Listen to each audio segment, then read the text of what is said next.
دراد لما لبع شكور ماشي واحد قال أمبلاسك الدولة دقمة سلاحلي أو قف دمر هو أمور سيسده هل قاسو ساعد كل ماشي أركز أنا كبيح كروي ماشي النوع عاصة قف أنتوا وضدي عادي قدكم مريان سمين حري قف كسواق قاطع الطريق وي طلاب الشرعي وفصل ما لقى هذا يا كان أنا أقول رين دونا كلمة كل حاسس ما أقول رين دونا إن شاء الله مركب إحنا وجد دينا دتك مرة بعد يمرس حلبة أقول أنت على إنك هسال وك كيني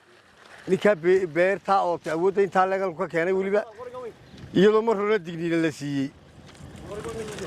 runtii waa laga xisaabtami doonaa dhibaatada meesha ka timi waxa weeyaan mid isoo gacantiisa ku kasbaday nabadgelyaduna waa halka looga shaqeynaya gaariga nabadgelyadu marayo cid kasta oo wadada ku xadiisana waxa uu sheeganaa in talaabo sharci laga qaadayo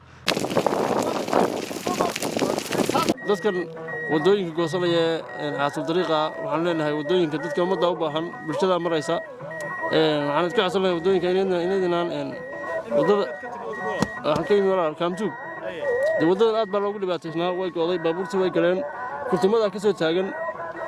aad bay u mahadsan yihiin maamulka degmadu maadaama ay wadadii fureen dadkan waxaan kula talinahay inay wadada xidhin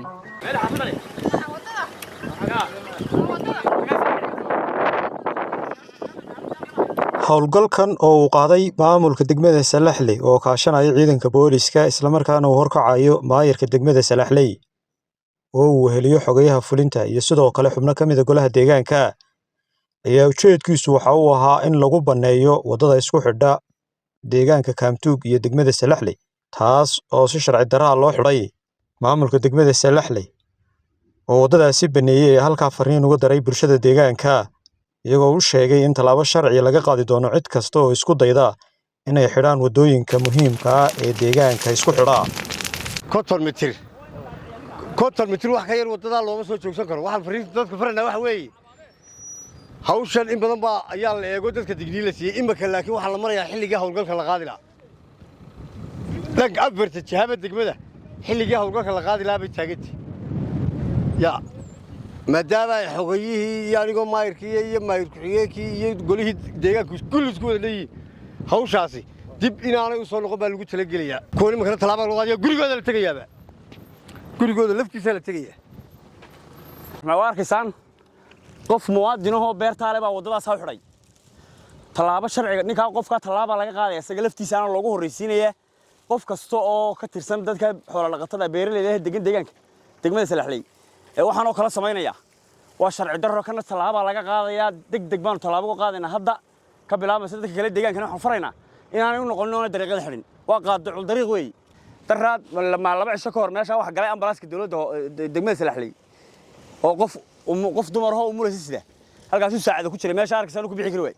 meesha noocaas qofka intuu wadadii caadiga dadku marayaan sameeyay xidhay qofkaas waa qaadacul dariiq weey dadka noocaas oo kala sameynaya talaaba kana laga qaadaya isagaana tusaale u noqon doona iyo dadka u fududeynayaba cid u fududeynaysa marka waxaan uga digaynaa dadka mar labaad iyo mar saddexaadba inaanay waxyaabaha waxshinimada hoos oo kale inaan ku dhaqmin oo waxshinimooyi qof dumar oo umula oo foolanaysa oo meesha dugtii laga soo qaaday hawdka sare laga keeno halka ambalaas ka doonay Kaamtuug ka soo qaaday ayuu meesha galay ambalaasku baabuurtii dadweynaha kala galaysa oo wadada soo goday وعقل حمو أيوه نكاس كوكان إنه ماشى ساكر دقو وده كنا ساوق له. هذا هو وده دورة جنال كهيدا كامتوج يوم كله بحيسي كل برا هالك قدرت مويا هالك كلام لمرتشري. إما كهدو بيرك دقين ترهدا. حقيقة دراسة كل شيء كذا. أنا قلت منو غني ماشى. حقيقة كل شيء كذا وتطلع فرتك السنوات لما تقولوا كله بحيسي. إنه يتنون طي. لكن دوتها مرتو. أو ده هالكمري وهالك وهالبوليه والنفتوذي.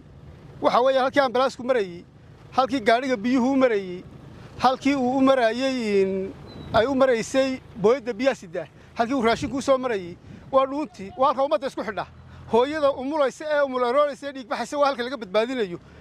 ka xumad xanuunku soo badalo waa halka laga badbaadinayo nabadgelyaduna waa halka looga shaqeynaya gaariga nabadgelyadu marayo cid kasta oo wadada ku soo xadgudubtana waxa uu sheeganaa in talaabo sharci laga qaadayo dadku digniintii hore oo haysta